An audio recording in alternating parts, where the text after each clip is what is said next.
Before discussing the implication on auditors report in respect of that going concern, ठीक है, first have a brief look in this chart, ठीक है। तो इस chart से क्या हो जाएगा, आपको पूरे से क्लैरिटी हो जाएगा, ठीक है, कि इसमें मतलब क्या किस टॉपिक में हम लोग कैसे कैसे इसको पढ़ने वाले हैं, ठीक है। और ये जो है काफी इंपॉर्टेंट है, इस रिस्पेक्ट में जो है कुछ कंफ्यूजन होता है कि कब मटेरियल अनसर्टेनिटी, वो मूर्ख पैरा जिसको हम शॉर्ट में बोलते हैं, material uncertainty relating to going concern, कब ये पैरा जाता है, कब हम लोग केवल बेसिस ऑफ ओपिनियन जो होता है उसमें एडवर्स डिस्क्लेमर में बताते हैं, कब सेपरेट पैरा हम लोग देते हैं उसमें हम लोग डिस्क्लोज करते हैं। जिस चीज का कंफ्यूजन जो है ये पूरा एकदम जो है क्लियर हो जाएगा,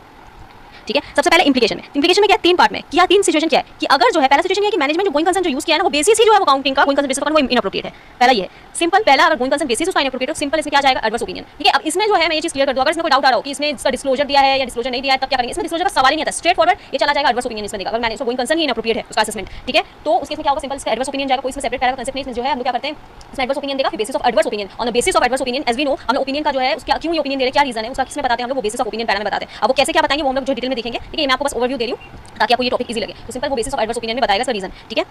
अब नेक्स्ट सिचुएशन क्या है, use of going concern basis of accounting is appropriate but material uncertainty exist करी, गोइंग कंसर्न बेसिस जो वो अकाउंटिंग का वो लगाया जो है मैनेजमेंट, ठीक है, बट यहाँ क्या मटेरियल अनसर्टेनिटी एग्जिस्ट करती है। अब इसमें 2 सिचुएशन आती है कि मटेरियल अनसर्टेनिटी एग्जिस्ट करती है तो उसमें जो है एडिक्वेट डिस्क्लोजर जो है मैनेजमेंट ने कर दिया है अभी डिस्क्लोजर, और या तो एडिक्वेट डिस्क्लोजर मैनेजमेंट में नहीं किया है, ठीक है। अब डिस्क्लोजर की बात अभी हम लोग ऊपर पर है कि मटेरियल इवेंट्स कंडीशन है, मटेरियल अनसर्टेनिटी एग्जिस्ट करती है नहीं करती है, ठीक है। अकॉर्डिंगली कैसे क्या डिस्क्लोजर जाता था वो हो गया, बात खत्म। तो यहाँ पे उसके हिसाब से जो अलग अलग बाइफरकेट करना है कि अकॉर्डिंगली क्या होगा, ओपिनियन भी डिफर करेगी। तो अगर जो है यहाँ पे उसमें क्या है, मटेरियल अनसर्टेनिटी जो है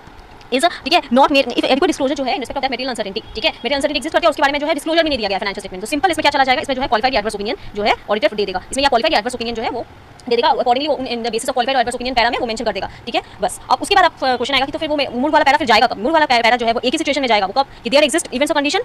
ठीक है, मटेरियल अनसर्टेनिटी एग्जिस्ट करती है और उस मटेरियल अनसर्टेनिटी के रिस्पेक्ट में एडिक्वेट डिस्क्लोजर जो है मैनेजमेंट ने फाइनेंशियल स्टेटमेंट में दे दी है, ठीक है, एडिक्वेट डिस्क्लोजर दे दी है। तो उस केस में जो है यहाँ पे क्या करेगा, सेपरेट सेक्शन जाएगा, वहाँ पे क्या होगा, अब इसके रिस्पेक्ट में क्या आपका सवाल आएगा कि क्या इसमें भी क्या वो ओपिनियन अपना वो एडवर्स मॉडिफाई कर देगा, नहीं, इसमें अनमॉडिफाइड ओपिनियन जाएगा, ठीक है, अनमॉडिफाइड ओपिनियन जाएगा और वो सेपरेट सेक्शन में जाएगा, कौन सा section, material uncertainty relating to going concern, ठीक है। तो एक चीज मैं आपको प्लस बता देती हूँ, अनमॉडिफाइड क्लीन ओपिनियन वो 2 केसेस में जाएगा, जब क्या है मैनेजमेंट का जो है गोइंग कंसर्न एप्रोप्रिएट है, ठीक है, गोइंग कंसर्न एप्रोप्रिएट है, कोई मटेरियल अनसर्टेनिटी भी नहीं है, कोई मटेरियल अनसर्टेनिटी भी नहीं है, गोइंग कंसर्न एप्रोप्रिएट है तो ऑब्वियसली क्लीन रिपोर्ट जाएगा। और उसके बाद क्या है, गोइंग कंसर्न एप्रोप्रिएट है बट मटेरियल अनसर्टेनिटी एग्जिस्ट करती है, लेकिन एग्जिस्ट करती है तो करती है, उसने डिस्क्लोजर भी एप्रोप्रिएटली दे दिया तो उस केस में भी अनमॉडिफाइड जाएगा। लेकिन उस केस में क्या होगा, अनमॉडिफाइड जाने से यहाँ पे सेपरेट जो है उसका बेसिस जो है वो क्या, इसमें एक सेपरेट पैरा देना पड़ेगा, सेपरेट पैरा देना पड़ेगा material uncertainty relating to going concern. Now the question में अराइज इन योर माइंड कि इसका सेपरेट पैरा क्यों जाना, तो अनमॉडिफाइड है, सेपरेट पैरा इसलिए जाना है ताकि इसमें क्या हो, यूजर को अलर्ट कर सके, यूजर को क्या कर सके, इसमें उसका अटेंशन ड्रॉ कर सके उस पैरा में, क्या अटेंशन, क्योंकि यहाँ इवेंट्स कंडीशन जो एग्जिस्ट करता था ना कि यहाँ पे मटेरियल अनसर्टेनिटी एग्जिस्ट करती है, इवन दो उन्होंने डिस्क्लोज कर दिया, ठीक है, पर यहाँ पे मटेरियल अनसर्टेनिटी एग्जिस्ट करती है, उस चीज पे जो है यूजर का अटेंशन ड्रॉ करने के लिए यहाँ पे क्या करना, सेपरेट पैरा देना है। तो ये वाला भी हम लोग डिटेल में देखेंगे कि इस पैरा में क्या जाता है, क्या मतलब कि वो ओपिनियन कैसे फ्रेम करते हैं, वो वाला चीज हम लोग देखेंगे। ये था if use of going concern basis of accounting is appropriate and material uncertainty